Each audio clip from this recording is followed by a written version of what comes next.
పశ్చిమ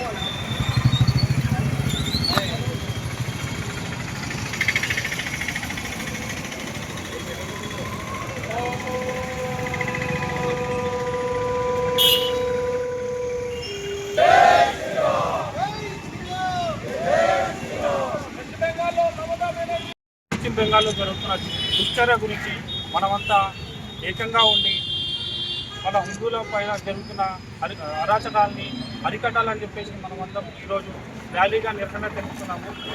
ఇటు ర్యాలీ శాంతియుతంగా జరుపుకున్నాం కాబట్టి మనం ఎట్లాంటి ప్రభుత్వాలకు ఎట్లాంటి సూచన ఇవ్వాలంటే మనం ఇక్కడ ఈరోజు మనం ఇంత స్వేచ్ఛ స్వాతంత్రాలుగా ఉన్నామంటే ఆనాడు మన హిందూ కార్యకర్తలు వాళ్ళు హిందూ సంఘాల ఆధ్వర్యంలో జరిగిన నిరసనలు వాళ్ళు చేసిన పోరాట ఫలితాలే మనకి ఈరోజు నిదర్శనం. కాబట్టి మనం అందరం కూడా ఈరోజు మన హిందువులని ఎలా కాపాడుకోవాలంటే ఇట్లాంటి నిరసనలు దేశవ్యాప్తంగా చేసి ప్రతి ఒక్క రాష్ట్రంలో ఇట్లాంటి నిరసనలు తెలిపి పశ్చిమ బెంగాల్లో జరుగుతున్న అరాచకాలని అరికట్టాలని చెప్పేసి, అలాగే పశ్చిమ బెంగాల్లో రాష్ట్రపతి పాలన విధించాలని చెప్పేసి ప్రతి ఒక్కరం కూడా మెమోరాండం కలెక్టరేట్ ద్వారా నిన్న కూడా సమర్పించినారు. ఇట్లాంటి కార్యక్రమాలు ఇంకా జరుగుతూనే ఉంటాయి. ఎప్పుడైతే పశ్చిమ బెంగాల్లో ఇట్లాంటి హిందూ వ్యతిరేక శక్తులు మన హిందువుల పైన అరాచకాలను సృష్టిస్తున్నాయో అట్లాంటి అరాచకాలు తగ్గిన రోజే మనమందరం కూడా స్వేచ్ఛగా స్వతంత్రంగా ఉండగలుగుతామని చెప్పేసి ఈరోజు మనం అందరం కోరుకుంటాం. ప్రస్తుతం జరుగుతున్న ఇట్లాంటి దుశ్చర్యల్ని కొన్ని ప్రభుత్వాలు వెన్నంటి ఉండి మరీ ప్రోత్సహిస్తున్నాయి.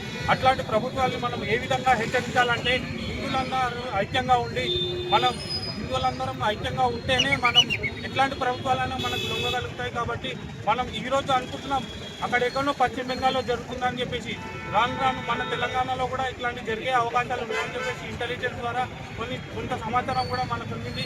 కాబట్టి మనమందరం హిందువులందరం ఐక్యంగా ఉండి ప్రతి ఒక్క హిందూ కార్యకర్తని మేల్కొల్పి మనమందరం స్వేచ్ఛగా స్వతంత్రంగా ఉండాలని చెప్పేసి ఈరోజు హిందూ సంఘాల తరఫు నుంచి కోరుకుంటున్నాం. జై శ్రీరామ్. వక్ఫ్ చట్ట సవరణలకు వ్యతిరేకంగా జరిగిన ఈ అల్లర్లలో హిందువుల మీద దాడులు చేసి చంపడము, మానవంగా చేయడం మనందరం చూసాము. దానికి వ్యతిరేకంగా ఖండిస్తూ ఈరోజు హిందువుల సంఘాల ఆధ్వర్యంలో ఈరోజు నిరసన కార్యక్రమం చేయడం జరిగింది. ముఖ్యంగా ప్రజలందరూ ఆలోచించాల్సిన విషయం ఏంటంటే మొన్న నాగపూర్ విషయంలో జరిగింది. ఏదైతే ఔరంగజేబు గురించి ఒక విశ్వ హిందూ పరిషత్ ఒక కార్యక్రమం చేసిందన్న వెంటనే హిందువుల మీద దాడులు చేశారు. హిందువుల అక్కడున్న పరిస్థితులలో ఒక హిందువుల మీదనే దాడులు చేశారు కానీ ముస్లింల దగ్గరికి వెళ్ళలేదు. ఇప్పుడు పశ్చిమ బెంగాల్లో కూడా బయటి వాళ్ళు వచ్చి అక్కడ దాడులు చేయడానికి లోకల్ ఉన్న ముస్లింస్ ఎట్లా సపోర్ట్ చేశారంటే హిందువుల పైన ఇళ్లకు ఒక గుర్తులు పెట్టారు, రంగులు వేశారు. ఏవి హిందువుల ఇల్లు, ఏవి ముస్లింల ఇల్లు అని దాడులు చేసే వారికి తెలిసేలాగా ఇట్లా చేస్తారంటే ఏ విధంగా దేశంలో కుట్ర జరుగుతుందని మనం ఆలోచించవచ్చు. మనం ముఖ్యంగా ఒకసారి ఆలోచిస్తే మన దేశం విభజన అయిన తర్వాత మతం ఆధారంగా మన 3 దేశాలైనవి. ముందు పాకిస్తాన్ అయిన తర్వాత బంగ్లాదేశ్ ఒక 2 దేశాలు అయితే ఇప్పుడు భారతదేశం ఒకటి. 1947లో పాకిస్తాన్లో 15% హిందువులు ఉంటే ఇప్పుడు 1% కూడా లేరు. బంగ్లాదేశ్లో 30% హిందువులు ఉంటే కనీసం ఇప్పుడు 10% కూడా లేరు. ఏమేరు మరి హిందువులు చంపబడ్డారు, లేకపోతే మతం మార్చబడ్డారు. కాశ్మీర్లో ఏమైంది, ఇప్పుడు పశ్చిమ బెంగాల్లో ఏమైతుంది? పశ్చిమ బెంగాల్లో సుమారు కొన్ని జిల్లాలలో హిందువులు మైనార్టీగా ఉన్నారు. బంగ్లాదేశ్ నుంచి వచ్చిన అక్రమ చొరబాటుదారులు వాళ్ళు కేవలం మతం ఆధారంగా మతస్థులు అన్న ఒకే ఒక ఉన్మాదంతో వాళ్ళకి ఇక్కడ ఆధార్ కార్డులు ఇస్తున్నారు, ఇక్కడ ఎన్నికలలో నిలబడడానికి అవకాశం ఇస్తున్నారు, ఓటర్ ఐడి ఇస్తున్నారు, ఇక్కడ సంపదనంతా ఇస్తున్నారు. వాళ్ళు మన దేశంలో ఉన్న మన హిందువులను తోటి సోదరులుగా ఎట్లా భావిస్తారు? కాబట్టి పశ్చిమ బెంగాల్లో ఉన్న అక్రమ చొరబాటుదారులను బయటికి తీయాలి. ఇది ఒక్క విషయం ప్రజలందరూ కూడా గుర్తుపెట్టుకోవాలి. ముఖ్యంగా హిందూ సమాజం గుర్తుపెట్టుకోవాల్సింది ఏంటంటే మనము రాముని వచ్చాడు, రాముడు వెళ్ళిన తర్వాత కృష్ణుడు వచ్చాడు, కృష్ణుడు వెళ్ళిన తర్వాత శివాజీ వెళ్ళిన తర్వాత వివేకానంద స్వామి గారు వెళ్ళిన తర్వాత మనం చూస్తూనే ఉన్నాం. ఎంతో మంది గొప్పవారు వెళ్తున్నారు. ఇప్పుడు నరేంద్ర మోడీ, యోగి ఉన్నారు. ఇది యోగి మోడీ సమస్య కాదు, ప్రతి ఒక్క హిందూ సమస్య. ధర్మానికి అధర్మానికి ఎప్పుడు యుద్ధం జరుగుతూనే ఉంటుంది. హిందూ సమాజం జాగృతం కాకపోతే ఏదైతే బంగ్లాదేశ్లో జరిగిందో, ఏదైతే బంగ్లాదేశ్లో జరుగుతుందో, ఏదైతే పాకిస్తాన్లో జరిగిందో అదే భారతదేశంలో కూడా జరుగుతుంది. కాబట్టి హిందువులందరము మనము మన మతమే ఉండాలన్న భావనతో కాదు, మన మతం ఉండాలి, మన మతం అన్ని మతాలతో పాటు ఉండాలన్నా హిందువులు చైతన్యవంతంగా కావాలి. మన మతోన్మాదులను వెళ్ళగొట్టాలి. మతోన్మాదానికి వ్యతిరేకంగా సంఘటితం కావాల్సిన అవసరం ఎంతైనా ఉంది. హిందువులు ఒక్కరము శాంతిని కోరుకుంటే శాంతి రాదు, అవతల వాళ్ళు కూడా శాంతిని కోరుకోవాలి. అవతల ఈ రోజు వక్ఫ్ చట్టం వచ్చింది. వక్ఫ్ చట్ట సవరణలలో ఏదైతే ప్రాబ్లం ఉండేది అంటే ఒక 2-3 సెక్షన్స్ ప్రాబ్లం ఉన్నాయని ముస్లిం సమాజం వాళ్ళు అంటున్నారు. కొద్దిమంది ముస్లిం సమాజం వాళ్ళు స్వాగతిస్తున్నారు.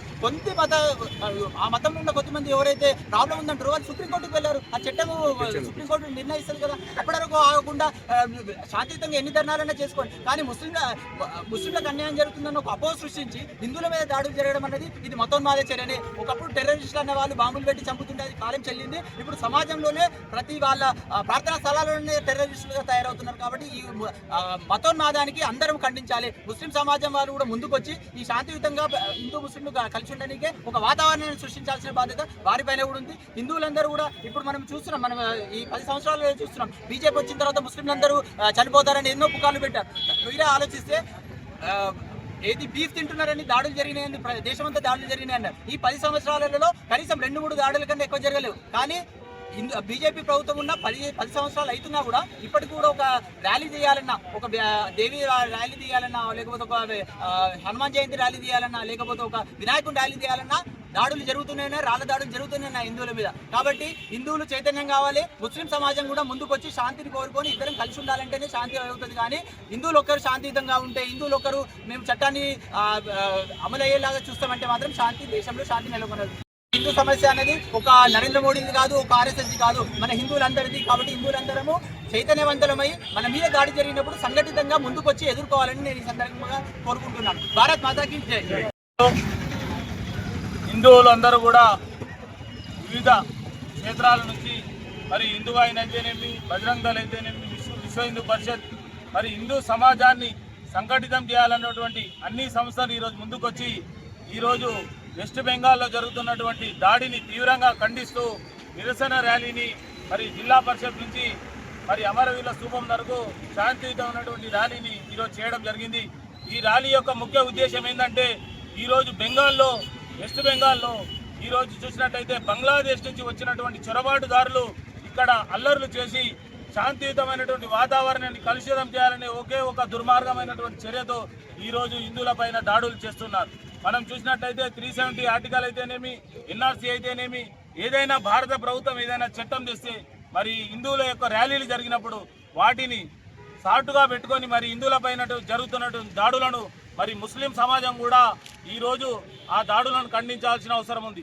కొంతమంది దుర్మార్గులు చేస్తున్నటువంటి పనికి మరి ఈరోజు యావత్ ముస్లిం సమాజం కూడా తలదించుకోవాల్సిన పరిస్థితులు ఎదురవుతున్నాయి. భారతదేశంలో చూసినట్లయితే అందరూ మన భారతదేశ స్వతంత్రం వచ్చినాడు జిన్నా నుంచి మొదలైనటువంటి ఈ యొక్క మారణకాండ మరి ఈనాటికి కూడా సాగుతూనే ఉంది. మరి ఈరోజు ముస్లిం సమాజం తలదించుకోవాల్సిన పరిస్థితి ఎందుకు వస్తుంది అనేది ఒకసారి ఆలోచించి ఈ యొక్క వక్ఫ్ చట్టాన్ని మరి ఎంతో మంది ముస్లింలకు కూడా ఈరోజు ఇది ఒక గుదిబండలా మారుతున్నది. దీనిలో సవరణ చేస్తూ మరి ఆ సమాజానికి కూడా మేలు జరిగే విధంగా, అందరికి కూడా మేలు జరిగే విధంగా కొన్ని చట్ట సవరణలు చేస్తున్నారు. దాన్ని దృష్టిలో పెట్టుకొని ఈరోజు ఎంతో మంది దుర్మార్గులు ఈరోజు హిందువులపైన, అమాయకులైనటువంటి హిందువులపైన దాడి చేస్తున్నారు. ఇంతకుముందు చెప్పినట్టు మన నాగ్పూర్లో జరిగినటువంటి ఘటన కానీ, హిందూ సమాజం ర్యాలీ తీస్తుంటే మరి హిందూ సమాజం ర్యాలీలపైన దాడులు చేస్తున్నారు. మరి ఆలోచించాలి ముస్లిం సమాజం. ఎన్నడన్నా మీరు ర్యాలీ తీస్తే ఏ హిందూ అయినా మరి అడ్డుకొని మరి ఇట్లాంటి చేస్తున్నారా? మరి కేవలం ఒక మతం వారు మాత్రమే ఇట్లాంటి చర్యలు చేస్తున్నారంటే వారు చాలా ఆలోచించుకోవాల్సి ఉంది. ఈ భారతదేశంలో అందరూ సమైక్యంగా ఉన్న రోజే ఈ భారతదేశం సుభిక్షంగా ఉంటుంది. హిందువులపైనటువంటి జరుగుతున్న దాడులను ఈరోజు అందరం కూడా ఖండిస్తూ ఉన్నాము. రాబోయే రోజుల్లో ఈ దాడులు ఇలాగే కొనసాగితే మరి యావత్ దేశంలో మరి బెంగాల్లో రాష్ట్రపతి పాలన విధించేంత వరకు కూడా ఈ యొక్క కార్యక్రమాలు ఉంటాయని ఈ సమైక్య హిందూ పోరాట సమితి ద్వారా మేము తెలియజేస్తున్నాం. భారత్ మాతాకి, భారత్ మాతాకి.